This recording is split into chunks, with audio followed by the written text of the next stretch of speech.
Well, George, he's one of those guys. He was obviously happy that we won. He didn't want to take away from that. But you could see he was frustrated just with the way the game was going for him. And I think a lot of it, he's getting himself in some foul trouble. And that gets you out of rhythm right there. But he just, I guess to expand on your question, he was in there at 6 o'clock the next morning after that Auburn game, then got back in there over the lunch hour, and then again, I think 6:30 or 7 o'clock. So 3 times after that game, and that's what he said. That's when he came in my office. We talked that next day. He said, "That's what I need to do is get myself back in the gym. That's when I play my best." And he had a great game against UNI. Thankfully, in that first half, he kept us within striking distance. Without George's production in that first half, it would have been, instead of sort of ugly, it would have been really ugly. Well, we've already experienced it twice, Randy. We've come back from double deficits to 2 other occasions. You know what? I'll say this. Those guys got off to an unbelievable start, and a lot of that was due to them. I mean, they came out and hit shots, and they were moving that ball around, and they were getting out in transition.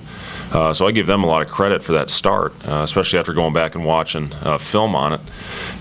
We picked up the pressure in the second half, and I guess the last couple minutes in the first and into the second, they go up 18. We very easily could have folded, but we didn't. And that's something that you love out of a team, is when you keep that fighting spirit, and that's what we did, and thankfully found a way to win that game. Well, that's I think one of the reasons we've had success is how competitive our practices have been, and even the guys on the scout team have been awesome, getting the guys prepared to go out and play, and in turn getting them ready when they get an opportunity to get on the floor as well. I would throw DeAndre in that mix as well as a guy that's going out and getting those rebounds. Those 3 guys are competing on the glass, and they give us an opportunity to compete against longer teams and give us the chance to play smaller, which makes us tough to defend on the other end. When you have guys with that mentality that those 3 guys have on the glass, George, I'll tell you what, after watching that film, the multiple effort plays he made in that second half against UNI, again, front to post, made a huge block on Rank, hit Melvin in stride for a layup on that play. That's what you look for, those multiple effort plays, and I think he set that tone in practice. And that's what those guys do. They push each other and they make each other better. The thing that they're great at is transition offense. They really get out and run, and they're great on the glass as well. Those are going to be 2 huge keys for us, is getting back in transition, trying to slow them down, trying to limit them to 1 shot, which is easier said than done because of their speed and their length.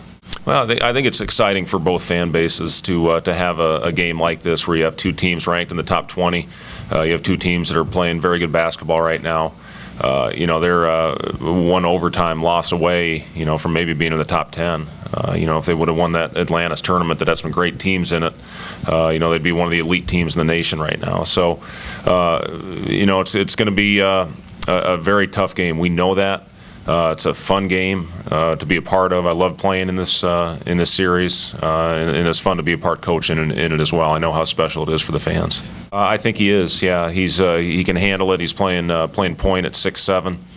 He's got great length, and he's shooting the ball extremely well and playing with a ton of confidence. When you have that true positional size, and you put up numbers like he's putting up, that certainly gets you an opportunity.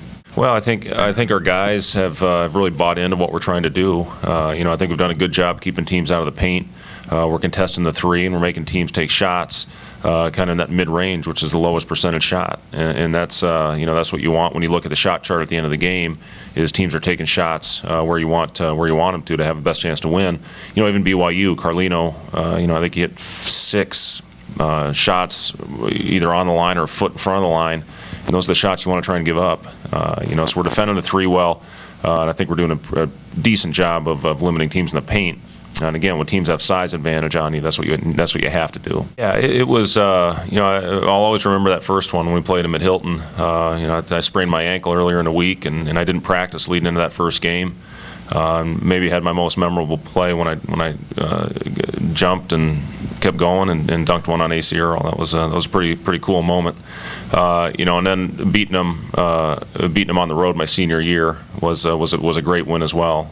To go out as a senior and have a winning record in that series was awesome. And again, it's something. I think with the fan bases, it's so special, a little something extra for them. But as players, you just got to go out and try to stay even and just play your game. And I'm sure both teams will stress that.